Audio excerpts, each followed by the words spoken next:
when I first met with Natalie, her talking about how no man in her life until her current partner had supported her in her career. And that being a big thing for Lucy with Nick. And I think I have so many supportive women around me in my life for my career. It's important for me to play, sort of this role in this space.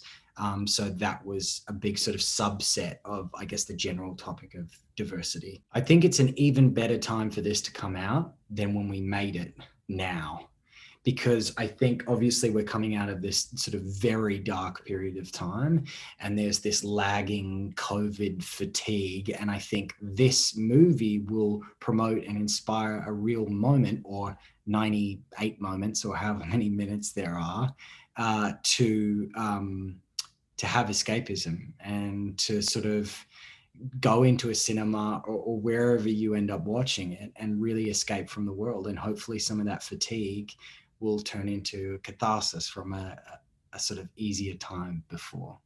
It has been a very long journey. I'm going to say you might hear a baby in the background right now because I did give birth 3 days ago to my second child the same week I'm launching a movie. And so this is a little quick PSA for female directors because we can do absolutely everything.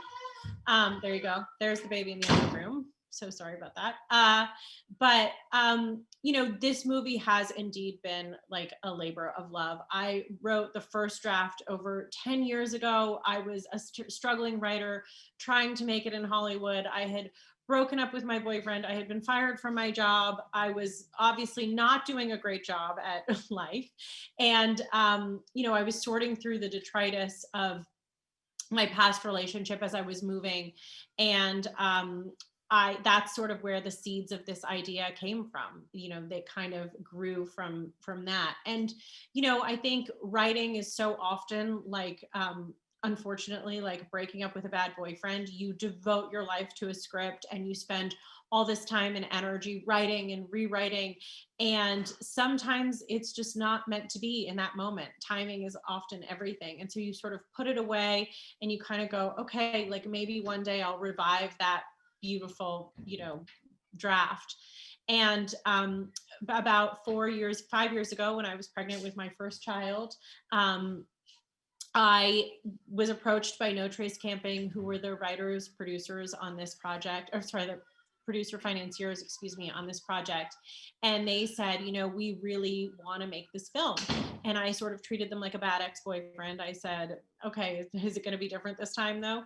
And it really was. And, I rewrote it for the upteenth time. And this time, with all the experience that I had accrued over the years. And I had a real vision for what I thought I wanted it to look like and feel like. And we talked about that a lot. And finally they said to me, why don't you direct it? And I said to them, well, what do I have to do? Do I have to act it out for you or make a reel? And they said, no, you just have to say yes, because you already know what you're doing. And we're here to support you. And, I said, thank you for letting me know what it feels like to be a straight white guy. I'm going to take you up on that offer. And I am going to go full steam ahead and jump in the sort of spirit of Lucy, with both feet and never look back. This cast has given me such like a myriad of incredible gifts, starting from Geraldine, who is in basically every single scene of this film and carries it with grace and humor and emotion in equal measure. I think she can do so much with her face without saying a word. And then she opens her mouth and she's like the Lucille Ball of our generation. I think she's an incredibly gifted comedian, but she's able to access emotion underneath in this really subtle way. And I think she just nails it in every scene of this movie.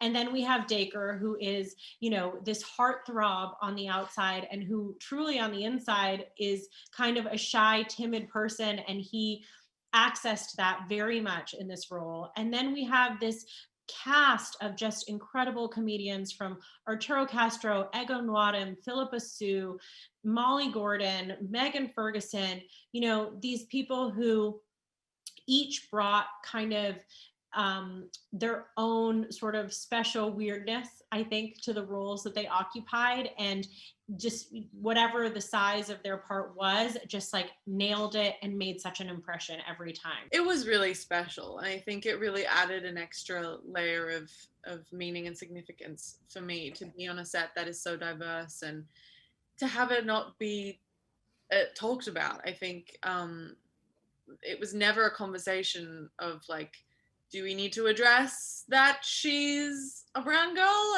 or that two brown people are dating each other, or that her mother is blonde? Like, there's all these kind of these honest nuances that I think make it feel so real and reflective of today. And I think that it's really cool to see and be a part of.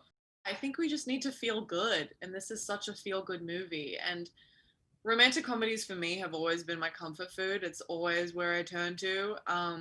So it feels like, in a way, it's kind of really special timing, because it does add that extra layer of meaning, because we're also just wanting to feel good. And I feel like in what I've been watching in quarantine, like, you know, at first I was trying to watch prestige, serious things, and then very quickly I was like, I just want to escape and laugh and get lost in stories about love and New York City, and just reminisce on life as we used to know it, and we kind of took it for granted. And I feel like this movie is such a celebration of friendship and love and community. It feels so alive. So I'm really excited for people to see it in a communal space, safely, of course.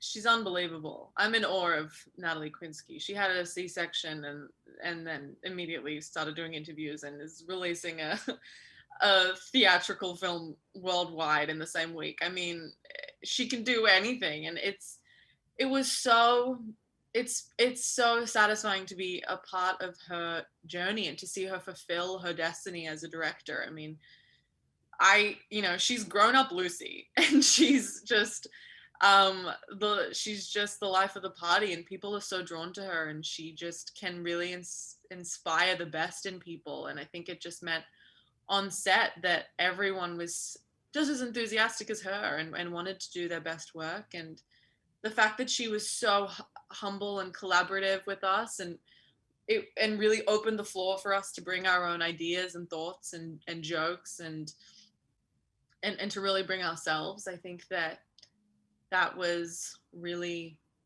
smart and humble of her.